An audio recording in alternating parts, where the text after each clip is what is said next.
Hello everyone, this is Zooc and today I'm bringing you a new painting video. This one is going to be Pudge again. Boo, Pudge. Well, the thing is, I haven't drawn him in over a year, and since he is my favorite Dota character, I wanted to make a wallpaper version of him.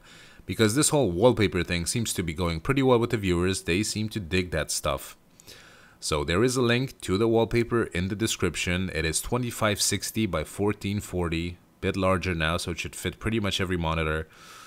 The drawing was streamed last night. The whole process took about 4.5 hours, so that's pretty good for the amount of detail. Everyone had a good time, music was played, laughs were had, questions were answered, people were banned. The usual. You know how streams go. So if you want to catch the next one, feel free to click on the link in the description, which takes you to my Twitch. In fact, there is a lot of useful stuff in the description, which you should probably read. Because it seems every time I post a video, there's one or two people that don't grasp the simple concept of a YouTube video description, and they seem to ask questions like I'm the asshole that hasn't answered them. Like, why the fuck haven't you told us how much this and that? Well, you know, it's been in every single description for like 3 years now, but anyway. Let's talk about the elephant in the room. For those of you that follow him, you might have found out that Total Biscuit was diagnosed with cancer last night.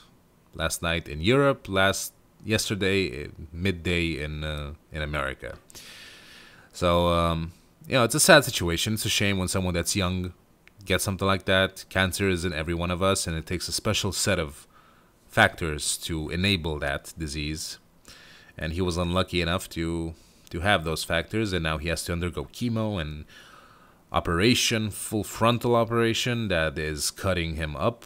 That's unpleasant. That is going to be pretty hard on both him and his family and his relatives, of course. You never want to be in that situation, but that's not really what I want to talk about. As you might know or not know, I am the one administering his Twitter account.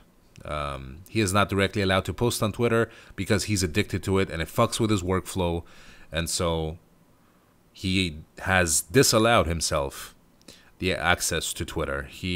Everything that gets posted is posted by me. It's his words, but it's posted by me. But you know, the unpleasant part about that is that I get to read everything that's directed at him, because that's where the poison is. So last night, after I posted the whole cancer thing in his name, of course, there were thousands of replies, thousands. The internet blew up about this whole thing. Thousands of replies of support, mostly. People wishing him get well soon, all that prayers are with you stuff, and you know, all that's all fine and well. But there was a pretty big chunk of people. You know, I banned probably about over 100 or maybe even 200, but it went on the entire night, and I stopped reading at some point because I was too depressed about it. There were quite a few people that were legitimately glad this was happening. And this made me think of how miserable a fucking race we are as humans. My mom keeps asking me, Christy, why do you hate people so much? Why do you think humans suck? Why do you have such a negative outlook on life? Well, Mom, it's because you're not on the internet all day and I am. I get to see the benefits of anonymity. I get to see what they bring out in people. I get to see people to their true core. Not the way they behave in real life, where you're afraid to get your teeth knocked out and you mostly keep your mouth shut. I get to see how they behave in a situation where they're completely safe, where there are no repercussions to their actions, there are no consequences to be had, and people will openly admit that they're glad that someone has a life-threatening disease. And who is this someone to them? Well, he criticized my favorite video game once. I'm friends with these devs and they made this game that he hated, so I want him dead. Are you fucking retarded? Or are you just pretending? Because honestly now, if that's how people think, then we need to get wiped the fuck out and start fresh. Let's be honest here. So a guy that talks about video games on the internet deserves to die because my favorite video game got a negative score. Are you out of your goddamn mind? People, I mean, honestly, think about what you're saying. I'm not saying you guys, but I'm saying in general, you know, these people exist among us. They reproduce at the exact same rate that we do because we live in a society that favors stupidity, laziness, ignorance. These qualities are nurtured like they're precious in some way, you know. the extent of the worries you have growing up, is like, is my phone charged? Is my car filled? Is my iPad? Do I have an iPad? Is my computer? Do I have internet? These are kind of the things you worry about. Before, in the past, a long time ago, it used to be, am I going to get eaten today? Am I going to be fast, intelligent enough, agile enough, vigilant enough to not get killed today? Nowadays, it's like, oh, fuck, my phone's out of battery. God damn it. And that's pretty much it.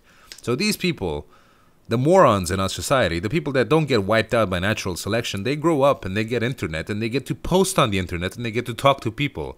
They get to infect others with their stupidity. They get to reproduce and spread their genes.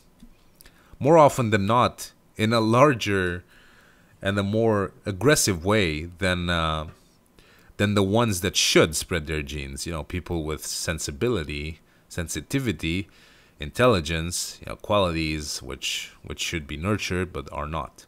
So it's these people that walk among us, and they get to post on the internet, I'm glad you have cancer. You need to die, faggot. It's really depressing. And then people wonder, why do these people have such a negative outlook on life? All the cynical bastards. You should be happy and enjoy the flowers and trees. Oh, fuck that. We should be doing something about making sure that these people don't take over. These people that get to say garbage like that on the internet. That's what we should be doing. But we don't, and they will. Just like in idiocracy, eventually we'll get to the point where morons will rule the world and people with intelligence will be in a minority. And it's really unfortunate. And it's really depressing to see how many of these people grow up and have families, and they seem like well-adjusted adults, but in essence, they shouldn't exist. They shouldn't be allowed to exist. But it might sound harsh, but let's be honest here. Harsher things have been said in many places. So it's a damn fucking shame. Anyway, I'm going to leave it here. Sorry for derailing the discussion, but that's usually what happens in most of my videos anyway. So, thanks for watching. Please rate that shit. Feel free to catch my next stream, and I'll see you guys next time. Bye-bye.